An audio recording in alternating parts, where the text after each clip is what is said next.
he's you know, it's interesting. Like somebody said to me once, DC should be fighting middleweight. I'm like, go stand next to him and say that. He's core a tank. Is like this thick. Yeah, he's a tank. Like, he's a big dude. Yeah, he might only be 5'10". Well, they say that because he's a little chubby, but he's stronger than anybody can imagine. You don't pick up Dan Henderson. How about Josh Barnett? Remember when he was fighting heavyweight in Strikeforce? Yes. He picked up Josh Barnett like he was a pillow and slammed him on the ground. That's what I mean. Like, the guy like blows my mind how good he is. Yeah. And I don't think Phenomenal people give him wrestler. enough credit. Like, Yeah. I know DC on a training level when I watch him train on a personal level. I mean, he's DC. He's crazy. He's always talking out of his butt, you know, to an extent. It's hilarious. But he's a beast, man. You got to respect that. Yeah, I love that guy. Me too. He's a great guy. He's in the era of John Jones, you know, and he lost to John in his first fight, and he's also dealing with the fact that John, although I love John too, John's a fuck up, you know, and so he's got to sort of be there while John keeps fucking up, and then a lot of it comes back to him. But that's where I look at DC and why I try to give him all the respect in the world I can, because I don't feel that people give enough respect to DC for the fact that he's not fucking up. Right. No, he's a great guy. How come you don't? Right. How does that get overlooked? Well, I think a lot of it has to do with people can connect to fuck-ups. Mm-hmm. Yeah. Too. There's because, that. You know, I mean, and John Jones is that good. Yeah. That's the other thing. He's literally that good. He's that good he could beat you after he did coke 3 weeks ago. I don't know what to say about that. That's the thing about John. I'm good enough to win after 3 surgeries, you know? So let's see. We can test the waters on both. Let's see who does what. I'll do a line of coke next time and then try to jump in there and see how I do. And let's blow his knees out 3 times and then we'll see who's better. Well, that's a different animal, you know? I mean, it's interesting that sometimes people are just supremely talented physically and they don't have to deal with as many trials and tribulations in that regard. You know, he's very gifted. Like John, like it's interesting. I've always said this. Like, there's a way that John gets a hold of people that, you know, you could almost tell when he gets a hold of them that they've really have never felt anything like that before. And you saw it with DC. You know, DC, who's a supremely talented wrestler. I mean, one of the best wrestlers to ever compete in MMA. Period. John Jones got a hold of him, and you could see DC was like, oh, shit. Like, this guy is no joke. I agree. I mean,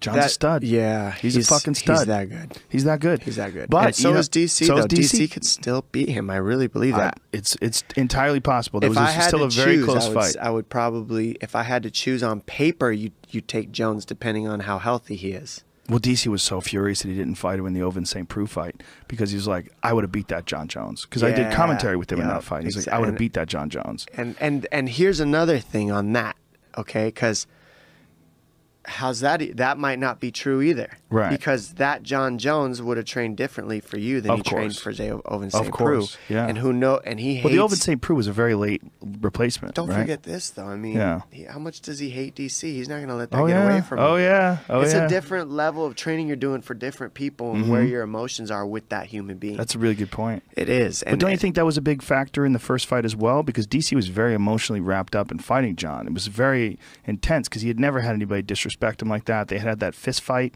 at the press conference. That definitely had to do with it. Sure. Of course. That has to do with every fight. It has to do with my fights. It has to do with all of them. You have to calculate. It had to do with Conor McGregor fights. Ronda Rousey's fights. Oh, yeah. Anderson Silva's fights when he's showboating. Everything. I mean, you can go, the list goes on of the mental problems that a lot of these athletes have had. And usually if the mental isn't there, they lose. Yeah. It comes down to that. And you also got to go back to the way Daniel Cormier handled Rumble. He's the only guy that's been able to eat Rumble shots, absorb them, and come back and break him. You know, that was, I mean... Yeah, he ate that right hand and just hit his head on the floor, woke back up, and then went after it. Yeah. And that's, you know, that's respectable, too, that I don't think fans or anybody can really understand what it takes to get slightly knocked out, stand back up, and want to keep going. Yeah. That's a different level of understanding of this sport. Like, as an athlete, when I watch a fighter go through that and keep their composure, move around, and deal with that problem, and then... even if they lose, but stay in the fight and go the distance and tough it out. Like Diego Sanchez is a great example of that. Yeah. It's like, how do you not respect and have a real logical understanding that that human being is built from something different? Yeah. Yeah. Like, that's insane. There's fighters that come back, and there's fighters that almost never come back. It's really interesting. Like, we were talking about, like, BJ Penn, one of the all-time greats.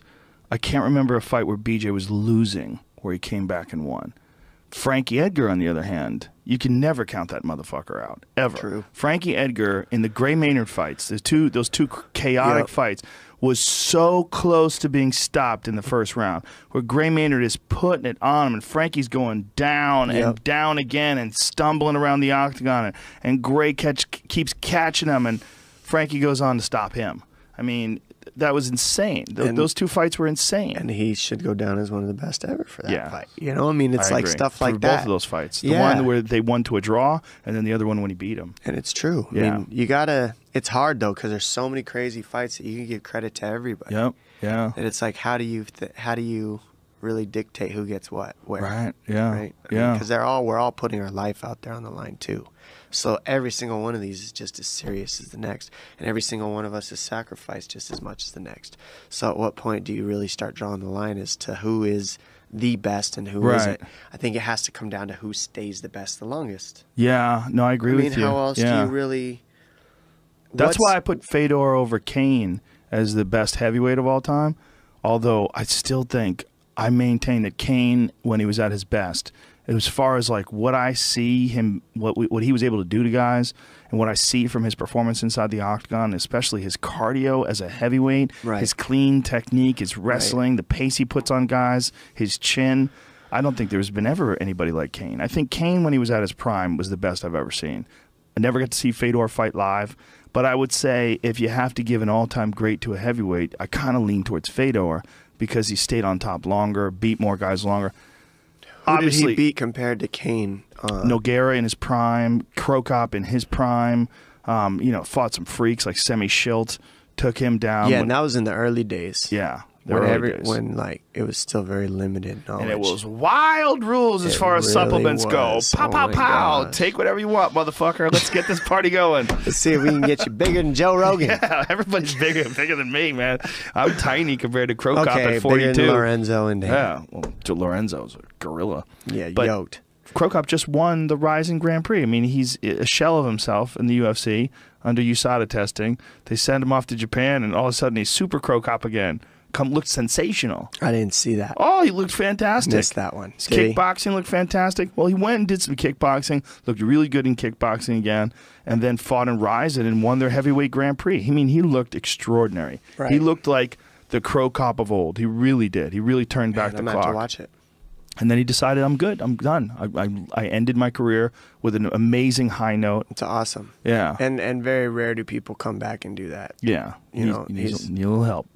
Huh? Need a little help from Dr. Mexican Supplements. Well, I mean, what do they say? Ricky Bobby said it best, right? What did he say? If you ain't cheating, you ain't trying. Is that what he said? I thought if you ain't first, you're last. Maybe it's both, or maybe I stole that from a different movie. If you ain't cheating, you ain't trying. That's like real old, right? Isn't that? Yeah, maybe that was somebody else. Maybe it was just, I don't know. Yeah, no, some old guy yelling at me. I mean, there's that, but that you always have to have that asterisk next to pride that there was no drug testing. And I've had Ensign Inoue here on a couple of times where Ensign was talking about it. They're in the contracts. It said in capital letters, "We will not test you for steroids." And Ensign was laughing about it. He's like, "What the fuck? Like, is this what I'm fighting?" Look, they were just telling you, like, we want to have some fun. Yeah, but I remember even because I was part